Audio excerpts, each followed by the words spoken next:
Salutare tuturor! Ne-a revenit vocea un pic după finala Blancpain-ului de sprint de ieri, care a fost absolut dramatică și monumentală.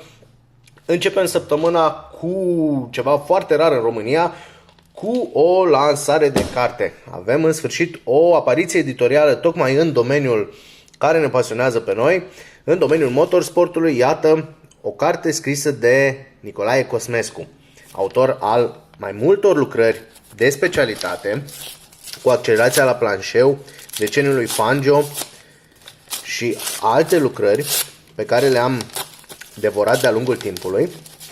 Și iată, am primit din partea autorului această lucrare, Așa am devenit legende. Este povestea Campionatului Național de Raliuri din urmă cu 30 de ani, sezonul 1988, un sezon în care echipa Iatsa reușea să facă ceva ce era foarte greu de imaginat în acea perioadă, și anume să învingă uzina Dacia. Domnul Cosmescu e categoric omul în măsură să vorbească despre aceste performanțe, pentru că era team managerul respectivei echipe în acel moment. Iar această carte va fi lansată în această săptămână, joi. Eu am primit-o deja, am ocazia să o citesc până la lansare. Domnul Cosmescu ne spune că trebuia să o facă. Categoric, această poveste e first person. Avem și o dedicație aici, o vom parcurge în intimitate. Și iată, avem ce citi așadar în cadrul acestei săptămâni. Amintiri foarte multe despre Campionatul Național de Raliuri din acea vreme.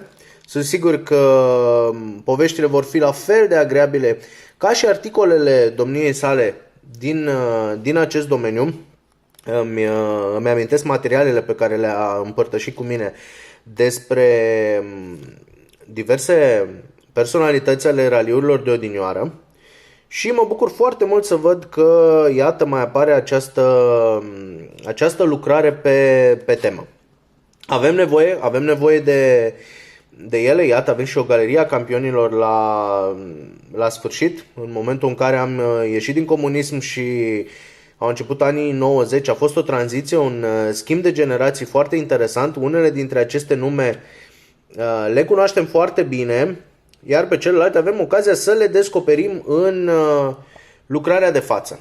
Așadar, Așa am devenit legende va fi disponibilă în curând pentru toți pasionații raliurilor.